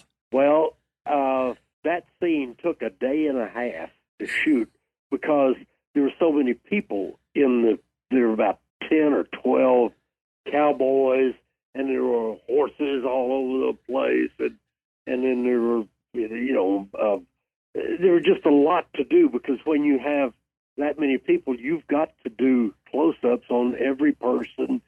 And he just, for me, we came in that morning, and he came to him and he says, I'm going to make you famous today. I said, what? He said, yeah. I said, well, how? He says, well, you know what we're doing, don't you? And I said, yeah. He said, it's never been done before on screen. Never. I said, what? He said, it's never been done. You're going to be the very first person to do the fart in a picture. And I said, oh my God. And I told him, amazing. I said, oh my gosh, if something happens, I have to go back to the fire department. They might not let me come back. He said, hey, because of this, you won't have to go back. And so when we did it, he said, I want you to just, he said, you're going to be the first person. And when we started the scene and we had it all mapped out as to who, I started the thing and then it went around. He said, but I want you to play like you're at the fire station and you're letting the first part. And don't think that hadn't happened many times before at the fire station. I mean, I just did what came normal, So I was going to ask, what was the behind the scenes acting technique that you said, I'm going to do the right leg lift, lean over, and shoot it at my friend? That's just being the character. Be the character. It just felt natural. And now that was very natural. And let me tell you, of course, everybody thought it was funny. And the first couple of times we did it, I mean, everybody was doing their very, very best, But shoot, after you've done it a couple of times, I mean, you're pretty well shot. So, and of course, Mel knew that we were going to have sound effects to do all of that, but we were all doing our very best to give some real sound. Oh my God! Hence all the beans and coffee. Oh yeah, boy! Golly. You have a fantastic line to introduce one of the next big villains on the screen, because as everybody's raising their hands, Taggart wants a volunteer to go shoot that sheriff dead. You actually lean over and go, how about we give him to Mongo? How about we give him to Mongo? Mongo will see to his ass. Yeah. So you're go ahead. And that's the one scene that I wish I could do over again, not because of what I said, but because how I looked. For some reason, I had taken my hat off and had it dangling down my back. I wish I'd had my hat on. My hair was just it was not the right cut for a cowboy. It looked like a page boy cut or something. It maybe Mel liked that. I don't know, but I never, when we did the master and I had the hat dangling down my back, it was too late to put it on my head. Right. Oh, yeah, sure. I'd leave it like it was. No, that'd be a pretty obvious continuity error. Yeah, after I saw it, I did not like it. I should have had my hat on. Yeah. But you know what? I don't know. Now that you say that, I don't know that I ever thought of that as a problem. And let's face it, the whole movie constantly was reminding the audience that, hey, there's some jokes in here from 1974 that wouldn't have existed in 1874. Yes, that's true too. Yeah. Yeah. I don't think I've ever seen Count Basie in the middle of the desert while a cowboy is wearing a suede jumpsuit as a sheriff. You have never seen, it was a hot day out there, you have never seen so many profusely sweating black guys in your life. I bet. I mean, they were hot. They were only there for probably, from the time they got off the bus till they got back on the bus, was probably about an hour and a half. They got them in and out quick, but they were hot. Oh yeah, I mean that desert. I mean, you were shooting in the desert. I mean that I don't care what they say about a dry heat. That's hot. That's hot. Yeah. It was hot that day. So tell us, you were the firefighter, so first time kind of getting into acting, your second picture. Alex Karras was not exactly a trained actor. I mean, fresh off being in the NFL. So what was it like working with him? He had done a picture called Paper Lion, I think a year and a half. Well, that works. Paper Moon with you, Paper Lion with him. It seemed destined. There you go. Yeah, a lot of paper there. And Alex and I actually lived together when we did the show, did Blazing Saddles. I stayed at the Universal Sheridan the first 2 days, and he came over to me and said, and we had already bonded, made a good, he and I had a good relationship going after 2 days. He came over to me and said, hey, where are you staying? I said, I'm over at Universal Sheridan. He said, how much did it cost you over there? And I said, $17.25. That's what it cost a day back then. now you can't get a room there for less than $250 or so. But that's special deal, I guess, for an actor. I don't know. But that's where they set me up, $17.25. Of course, I was making $75 a day per diem, so I was putting some money in my pocket. Oh, yeah, nice. But he said, well, look, I've got this a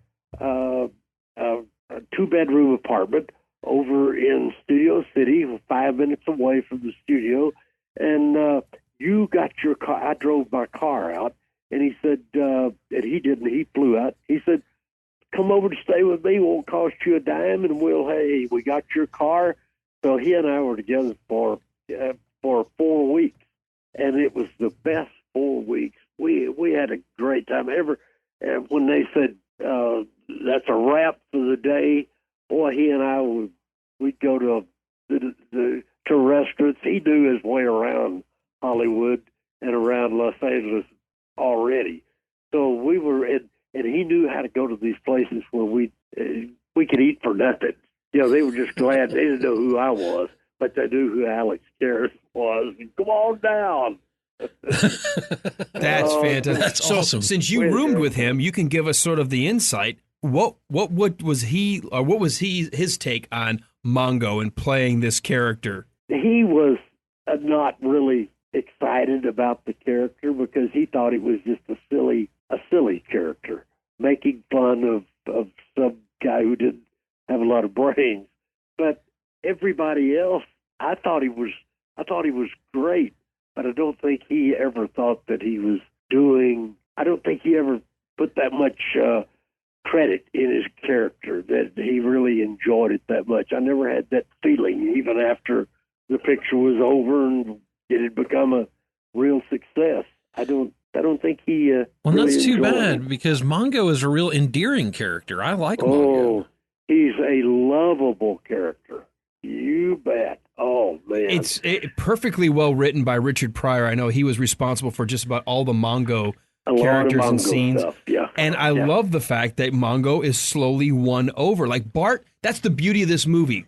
He doesn't have to get on a soapbox and preach and try to win people through some rally or some speech. He wins people over by being the hero and being good all the time. And Mongo respected him and wanted to stay with Sheriff Bart. He was that. Mongo was just a real tough guy who didn't have a lot of going on for him, but he was a good person, a good guy. I loved his character, and Alex too was cut out of a lot of the picture, and he always had a bad feeling about that. Yeah, but those scenes, a couple of the big scenes get put back in the television version because I remember when I saw the theatrical one after having the television one memorized, I was like, wait a minute, where's the scene with the put a quarter in the machine and where's the diving for the buried Spanish balloons? Yeah. Right. And he was he really thought that Mel didn't do him right. I don't know how to explain that other than but he wasn't happy with the way his part turned out. That's the best I. Well, let me ask you a question that maybe you can give, even if he wasn't maybe the fan of the role. You were talking about riding a horse. Slim Pickens had to ride a horse. What was it like for him, a football player, to be told, oh, by the way, when you make your entrance, you're going to be riding a bull? Now, Alex was not comfortable with that bull, let me tell you. He didn't know how to ride a horse, which means he certainly didn't know how to ride a wild bull. So he wasn't real happy with that. But the stuntmen got him on this bull a few days before they shot that scene, and they would let him ride around.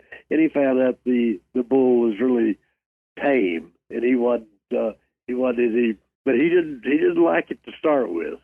I got to tell you, as he may not have liked it, but you cannot beat a Mongo entrance into town than riding on a bull with the words "yes" and "no" written on its back, on its butt. That's right. Oh God, he was. Alex was just great. Golly, I'd like to go back and do that again with him. Gosh, we had the best time. That's great to hear. I love hearing about, just the life behind the scenes and stuff, especially the fact I had no idea. Everywhere I've read all my research about the movie, Walt, you just nodded the same thing to me. Mm-hmm. Neither one of us knew you guys ended up being roommates through the filming. Let me bring up something that I did not like about the picture. Because I'm telling you something that Alex didn't like.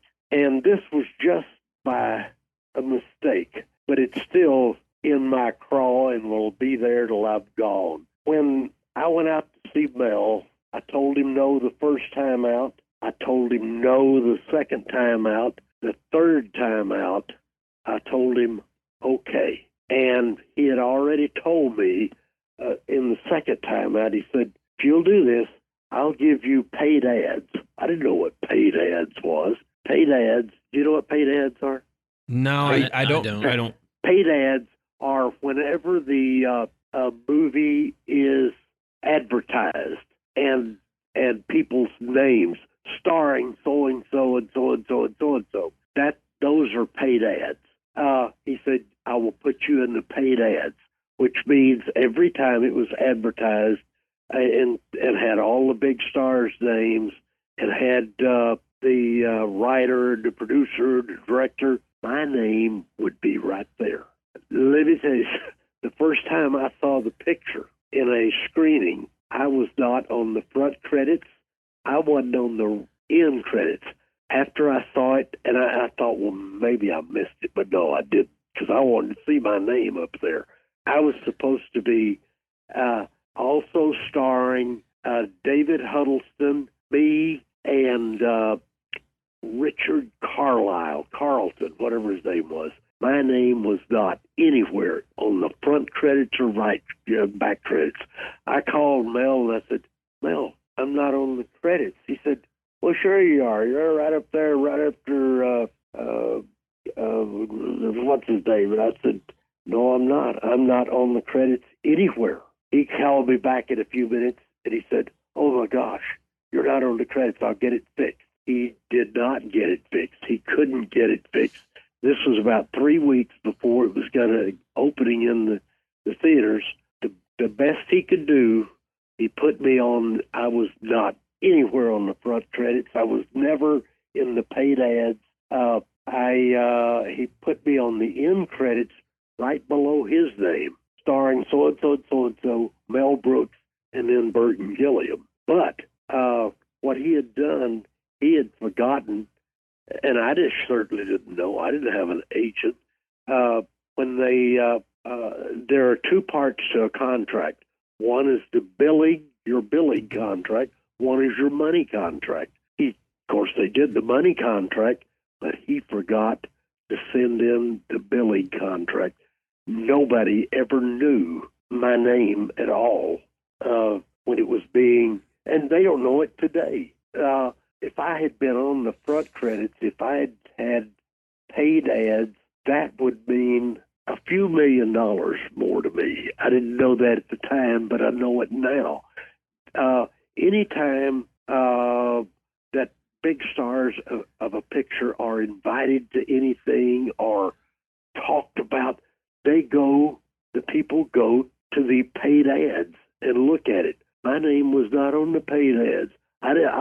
There's so many things that all the stars of Blazing Saddles have been invited to over the years that I never even heard from. And so that is all. And it was, I don't blame Mel. He just forgot. He didn't do it. I know he didn't do that on purpose. But I brought it up one time to him about 4 years ago, and I let him know that, that hurt me a little. I have never heard from him again. Really? Yeah. Wow. I've never heard from him. And there's only three of us left, Mel, me, and Dom DeLuise's wife. Oh, yeah, I'm DeLuise's wife. That's exactly right. Gosh, I can't call her name. I can't either. Carol Arthur. Carol Arthur, yeah. We're the only three left. Of course, there's people like Rodney Allen Rippey, who said one line in the picture, and and the girl. Miss Stein, Robin. Robin Stein. Robin Hilton. Right. Robin Hilton. But they were minor parts of the show, really. But that cost me a lot of money, and it cost me a lot of... Well, gravitas, your name wasn't out there. That's right. My name wasn't out there. So they obviously fixed it with video, and that's obviously the movie continues to survive on thanks to, I watched it so much, not just on TV, but then when I bought the VHS copy, then the DVD copy, now I've got the Blu-ray copy. They have fixed it, but it wasn't in the theatrical run. Well, I'm not on the front credits in anything, in any of theatrical. No, I'm just on the end credits. That's it. And it's such a major part of the picture that I wish Mel had have called me sometime and said, "Hey, Bert, I made a mistake. I'm so sorry." And after he told me that he was going to get it fixed, he never talked to me about it again. But I know by talking to other people associated with the picture, they said, "Oh, it was just too late. He couldn't. It was going to cost too much money to do it. Redo the front credits, redo the music, redo everything." He said, "So they put you on the end credits, and it was in a good spot, right below his name." But that's really before he leaves here, I want him to call me and say, "Hey, Burton, I'm sorry." Yeah. Yeah. Well, wow. It cost me a lot of money because billing is golly, that's huge. Well, and if it had been a movie that had not endured like this one too, it wouldn't have been a big deal. Right. That's right.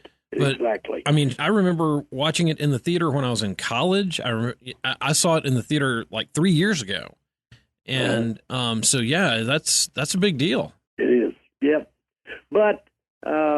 Okay, so remember when I said maybe you can help us get in touch with Mel? I don't. We're okay. We probably shouldn't do that right now. If you call him, don't say, "Hey, we just talked to Burt." Hey, guess what we just found out? No. I don't even know if I want to put this in the. I'll leave that off for now. I don't want you to have any burned bridges. Thank you for sharing that with us. That's just an amazing story. Well, you're right. I just went back through, and for some reason, I just always in my head knew you were in the movie. I knew your name. Yeah, but you're absolutely right. My copy here that I'm looking at in the studio does not list you in the opening credits. No, not at all. That is crazy. And I do a lot of these things that Mel is doing now, and he'll make $55,000-$60,000 a show for going in and showing Blazing Saddles and doing a Q&A, and I'm doing those things all over the country too. But where he makes the big bucks, I get $6,000 to $9,000. But that's like it's like money from home without writing for it too. Mm-hmm. So I can't. I'm certainly not gonna. It's all fine. It's all good. Well, I mean, and here's the thing. I mean, obviously, I'm still learning to this day about the business and about the industry, and there is absolutely no way you can know everything, especially if you weren't raised in it and you didn't have a lawyer protecting you. But you've had a great career doing something that so many people wish that they knew what it was like to be on a picture, let alone 23 years living in Hollywood. Yeah. I will tell you this. I'm blessed. I'm telling you, I'm blessed. It's a fact. I can go through, I can pick out things that I wish had happened differently, that I had done differently, and other people had done differently. But golly, at the overall picture, wow, my gosh, it really, for just a guy that happened to come in off the streets, I've been pretty lucky. You know? Well, I know again, we're going long, but I want to try to wrap up because I think 2 hours is a long time for everybody, and you have been so gracious with your time. Gosh, amazing. I need to Hey, get. listen, I know that I'm getting $13 an hour here. It's a good deal. Absolutely. No, you'll get a fine meal somewhere you ever come through Atlanta. Oh, boy. I will make it worth your while. I'm headed to Atlanta now. You come on, you know what? We'll be waiting at the airport. Of course, our airport has a train that's derailed, so nobody can come or go at the airport right now. No, I will so you may have be to your wait a personal couple days. Uber driver. Yeah, so. we'll pick you up at the gate. Pick me up into Uber. Yeah, I have to ask about the last scene because everything, the entire cast is all together. You're doing the typical riot in the street. And you may not have known any better, but I mean, you've probably seen movies. Had you ever in your life imagined how it was going to work, that you were going to go spilling from the Old West into a soundstage with Dom DeLuise trying to make an old-fashioned musical picture with a bunch of men in top hats and tails? It was, if there is a craziness to the picture that just comes out of nowhere, that's it right there. And over the years, the critics, if that's one of the things that they really harp on, and it is crazy, but the picture is, I don't think it really doesn't fit in the picture, but they had to find some way to make this thing work. I have never talked to Mel about this. I never talked to Richard about it. And Richard was, boy, he was so good to me, let me tell you. But I don't think that they had a place to go. I've never talked to Mel about it. Maybe that's one of the things I need to talk to him about after I tell him about after I say, hey, won't you give me a couple of million? Yeah. Why don't we just say 2 million? We'll call it even. Yeah, right? that'd be good. Just between friends. That's it. 2 million will be even. That's it. Well, I'll give you, as a kind of a student of film and just a lover of film, I always thought, because the whole premise that Andrew Bergman's original story about, well, how do I talk about the rise of, Harlem and Black Power of 1974, but I don't want to set it in a contemporary time, even though I want to address this issue of racism, of prejudice. And he goes, well, wouldn't it be fun to set it back 100 years? I think you had to do that for the audience. You had to remind them, we're not just telling a story of some guy 100 years ago. We're telling you a story that actually is taking place now. Right now. Yes. Right. A different setting, but it's taking place right now. And that it's the same message. It's treat people the way they deserve to be treated, not just because of what they look like. Yes. You've got to look a little bit deeper into the picture than just what you see on the screen. And if you do that, you're going to come out just fine.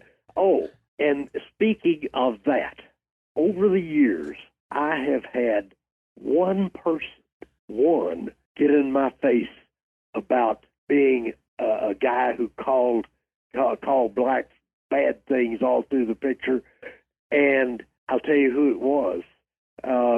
And I thought I was going to have to fight him. Do you remember a running back with the Rams by the name of Lawrence McCutcheon? Yes. He was their number one running back for 4 or 5 years back in about 75, 6, 7, and 8, along in there. I went to a party one time, and he was there, and with his wife, and my wife and I were there, and I knew who he was. So they said, there's Lawrence McCutcheon over there.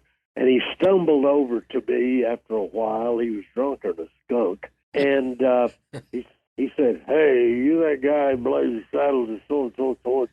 And I said, yeah, I am. I guess I am. And I thought he was just pulling my leg. He said, I'm going to take you outside till I kick your ass. Ooh. And he grabbed me. And I still did not get it. But the guy that was throwing this big party, it was a Christmas party, and he was the president of Pinseeker Golf Company, and I was doing some stuff for him. And he jumped in there and pulled Lawrence McCutcheon away, and he said, get in your car, I want your wife to drive you home right now, because this guy is going to kick your ass. And he was right, because we haven't talked about this, but I was really a good boxer. I mean, that's a whole other. You were a Golden Glove boxer, right? I was a Golden Glove fighter back when Golden Gloves, there was no age limit. You had to be 16, but you could fight in the Golden Gloves till you were no matter what age. And I won more Golden Glove championships than anybody in the history of the sport anywhere. I could really fight. I was really scared a lot, but I could really fight. And I know if he'd have backed me up, McCutcheon had backed me up against the wall and thrown a punch at me, I'd have hurt him. Because I really feel like I could beat up any knockdown, falling out drunk. I just think I can.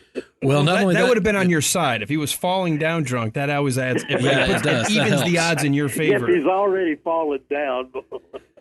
That's a fight I know I could win. Well, do you know what your record was in Golden Glove? I do. I won. I had 217 fights, and I won 201 of them.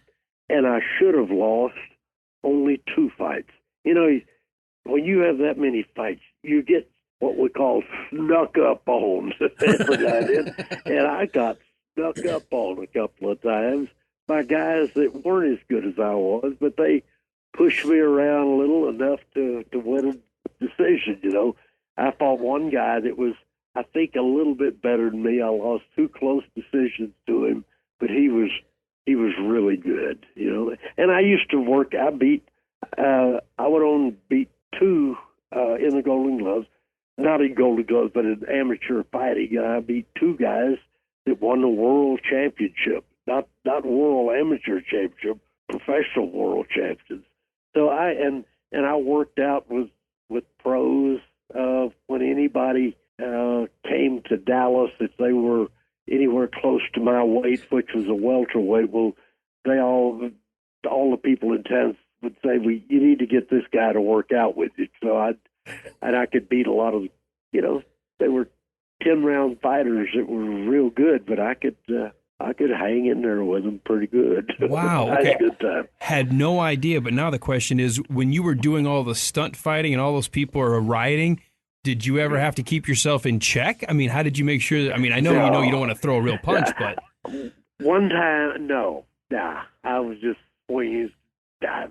But I'm still real good at throwing punches and missing and making it look like it's real. I can do that stuff. What was the guy's name? Golly, I've only had one person ever be afraid that I was really going to hit him, and that's a whole other story. Okay, we'll do that next time. Did you give Alex Karras any tips on how to punch a horse? Now that horse, that was it. The horse was the main thing. And as soon as the rider kicked him on his side, this horse could fall down, and he did it probably. He probably did it 10 times before they finally said, "Okay, we got it." You know, when they do a scene like that, they'll say, "Okay, that's perfect. Let's do it again." Yeah, well, if it's perfect, why are we doing it again? and they did it perfectly, I think, about 10 times. Well, having shot stuff, I can tell you, sometimes the actors did everything they were supposed to do, but we don't want to admit that someone didn't have something in focus on our end of the camera, and we have to ask you to do it again. Right. Right. Yeah. Our sound will say, "Let's do it again."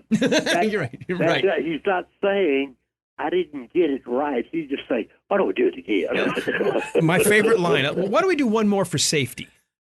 Yeah, for safety. For safety. Exactly. You got it. Well, what is your favorite scene in Blazing Saddles?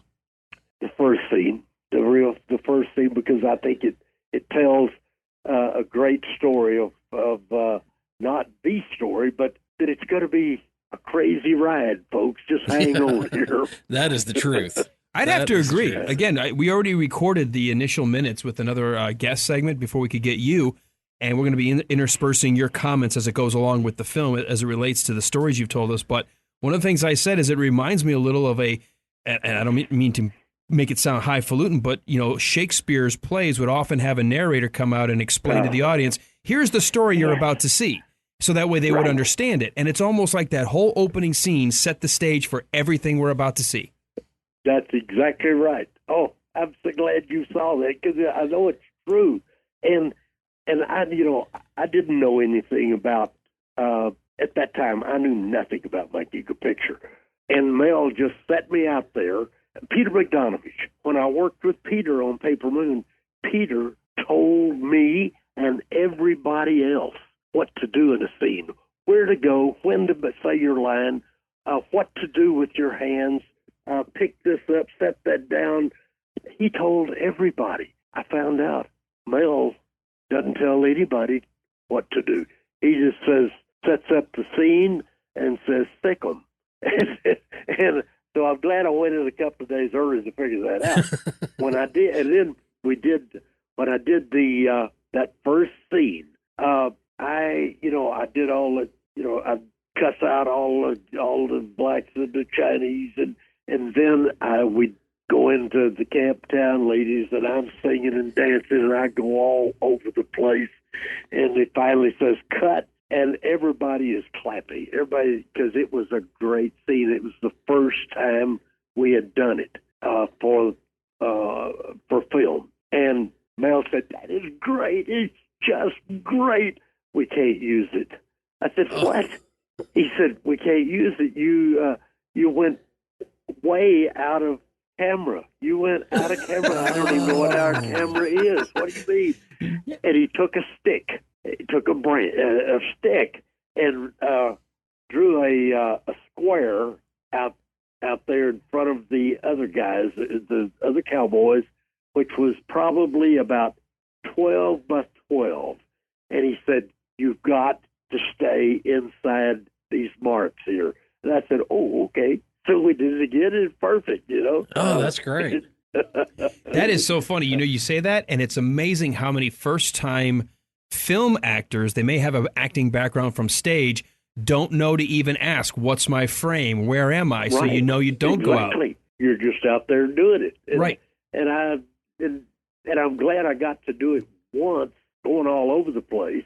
Then, after that, all I had to do was do it pretty much the same way and just stay within a boundary, and it worked fine. Well, I got to be an extra in one of the J.J. Abrams Star Trek movies, and somebody asked me the day that I was there, they said, "Well, what's your goal today?" And I said, "I don't want to hurt anybody, and I want to do a good enough job that I get on screen." And I was able to do both by some miracle. You did it. Is that right? Yeah. Oh, it's stunning. So cool. There's no way you would have, the scene wouldn't have worked without Walt. Oh, yeah, right. 500 other extras, but he stood out. Oh, golly. That's a plus. Yeah. It sure is. You can tell Walt and I like taking digs at each other, so. I got to go. My wife is now calling me to dinner. No. We're going to let you go. So I was going to say, is there any final thoughts, anything you want to say, period, to wrap this up? Oh, gosh. Thank you for letting me just spill the beans instead of using it another way. Well, let me tell you, I don't know if you're into listening to any podcasts. I think you've said a couple of things in other interviews. You're not necessarily huge into social media and stuff, but we will make more than Walt, because he's got your number and stuff. We'll make sure that you know when it starts to air, and would love for you to, see what you think of it, because we like to break down these movies a minute at a time, and we go off on some crazy stories, kind of like this phone call for the last 2 hours.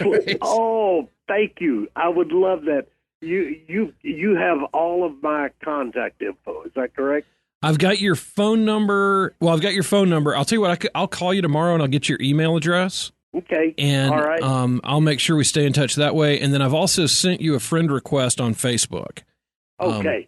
All right. You're on Facebook? Oh, yeah. Heck yeah. I'm big on Facebook. Are you really? All right. Well, tell you. I have about, they let you have 5,000 people. I always keep mine at something like 4,950. And of those 4,950, I know about 300. That's yeah, you know what? right. One of the first things they told me, because I do a lot of radio, is build a public page, keep your private one private. But you, unfortunately, too late. You've already let your private one get up to that size. Yeah. And listen, if you look at my Facebook, you will know that I got no secrets. I kind of lay it all out there. Well, okay. So I don't lay it all out there about Linda Carter. But okay, that's enough. That will be our next. That we need a follow up. Yeah, that will be our follow up. Yeah. Well, Burton, I'll send you an invite, but it's up to you. We actually have a listeners group, and once this thing starts to air, if you choose to join and want to join in the conversation, or just be a member and sit back and watch what people say, we have a very active group on Facebook. It's closed, which means nobody sees anything you're writing in there unless you're a member of the group. But we talk about movies all the time. We talk about Gene Wilder. We talk about, obviously, our episodes, but it's only movies and TV. There's no politics. There's no, I want everybody to feel good and have a good time. And that's all that happens in our group. I'd love to be a part of that. Awesome. Yes. I will send me all that info. I'll send you an invite, and all you have to do is join. And then, like I said, you could choose to talk, or you could choose to just sit back and read things. I try to post stuff in there daily, and we would love it, because then as we get things wrong, you can say you guys were totally hosed with this movie. And yours is the one with the cartoon character as your picture, right? Right. Yeah. Okay. Yeah. But you've got other pictures, don't you? Oh, yes. But I just wanted to make sure that I sent the info to the right one. That little cartoon picture. Do you know who Robbie Benson is? Oh, sure. Okay, Robbie. When I was single, and when I first went to Los Angeles, he and I did a picture about in December of 1973, and he was 17 years old, and his mom and dad asked me if he could come out and stay with me the next summer after he graduated from high school, and so he came out and stayed with me, and for about 8 months, nearly drove me crazy. He was in the 70s. I don't know why I started telling you about Robbie Benson. What was the question? The cartoon character. Oh, yes. He's got a little friend who is not how do I say who is impaired. Kind of a special person. Yes, but she is an artist, and she does all kind of caricatures. She did that picture for me about, 3 years ago. Oh, that's great. And I had always used a real picture of it. I said, golly, I want to use that as my Facebook picture. That's a fantastic picture. That's where it comes from. And Robbie and I are still good friends. He lives in Washington, Portland, Oregon now. Oh, okay. His wife is very sick, and they're living there, have for about a year and a half. She has cancer, and their doctor is there, so they moved from in Connecticut somewhere. So anyway, that's another story too. Okay, we now have 3 more stories to do from some time, okay? Tell your wife thank you. Yes, believe me, I've got a wife nagging me saying, you booked an hour? I'm like, hey, I'm sorry. I can't tell Burton not to stop talking. So I'm going to blame you, and I'm still going to get in trouble for it. Absolutely. But thank her for lending you to awesome. us. Burton, have a great thank evening. you so much for your time. Thank you. You too. I look forward to talking to you guys again. Absolutely. Right, take care, thank you. Bye-bye. Well, there you go, Walt. I mean, 2 hours with us, and some of the stories, things I have never heard before in all of our research for Blazing Saddles. I would doubt he has spoken in an interview about several of the things that he told us about. So, and the podcasting medium is a cool one for this very reason, that this isn't a 4-minute spot on the Today Show or, a quick interview on a radio station that's got to go to commercial and then the show ends. We just said, hey, we want to talk to you, and we got to sit down and talk. Fantastic. And we are certainly grateful to him for wanting to be part of it, for sharing those stories. Sometimes you get to a point, you're just like, I'm tired of talking about this movie. And it was exactly the opposite. You could not have had a more friendly, just genuine conversation. And it felt like we were just kicking around it. I imagined us at a bar. We could have just been sitting around a table, just drinking and sharing stories. I am amazed, too, that he really could sit down and do that movie today because he knows the lines just like the back of his hand.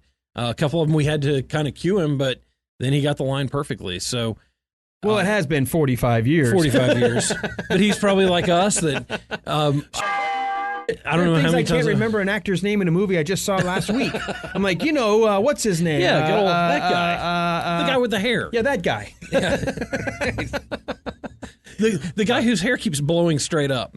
Well, we have had a great run with Blazing Saddles. We were both worried at the very beginning. We put our disclaimer and we said, you know what? That's it. People are adults and they either are going to listen or they're not. Let's just do it. And for the people who love this movie, the people that get it, the people who know what we were doing, they were going to be along for that wild ride, the wilder ride. And here we are at the end with a bonus episode. And I don't know a better way to end it than getting a chance to hear from Lyle himself. And he, at the end of our interview with him, kept telling other stories and said, well, this is for next time. This is for next time. So I'm looking forward to that. And hopefully he is really working on a book. All right. Now, obviously, folks, we would love, because now that we're done with season 2, we're starting to think about some other things we'll be doing. But we've got a couple of ways that you can continue to support us as we move along. And Walt, why don't you tell people what they can do if they've enjoyed what they've been hearing? If you've enjoyed what you've been hearing, I would encourage you, like some of our other listeners have done, to go to patreon.com/thewilderride. And even if you can help us out with $1 a month, that would be great. There are some other opportunities there, that some other levels that get you some other bonus material and things like that at the $10 or more a month. Also, if you're not a member already, you've got to go over to facebook.com and go to The Wilder Ride, facebook.com/The Wilder Ride. And then from there, hit the button, join our listeners group, and spend some time with us there.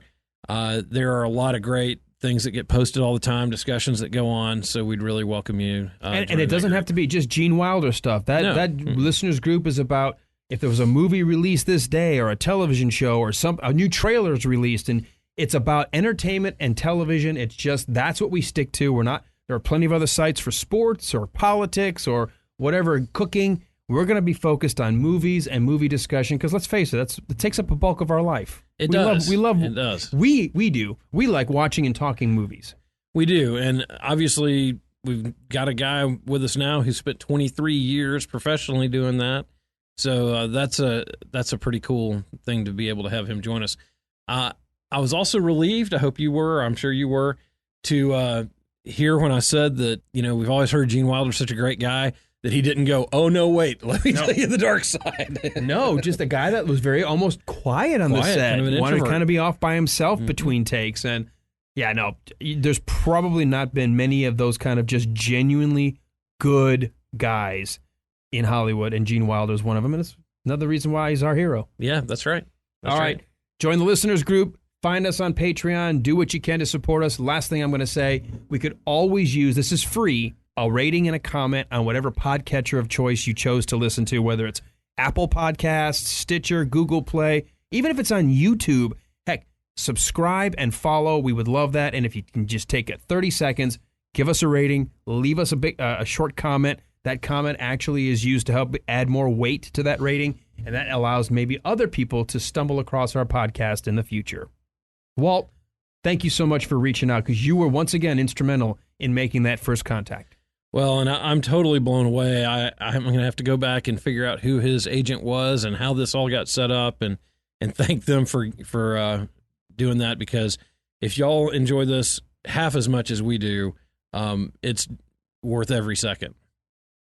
All right, I have no idea what we're doing next, at least as of this recording. I may have to edit this out and put something else, but as of right now, as of this moment, we are looking for probably bonus material and, well, whatever we're going to do for season 3. Season 3. Yeah, we're I'm sure by the time this airs, we will have figured that out and probably made an announcement, but we'll see. There's some good stuff out there. All right. Walt, take care, buddy. Yeah, you too. Happy trails. Happy trails.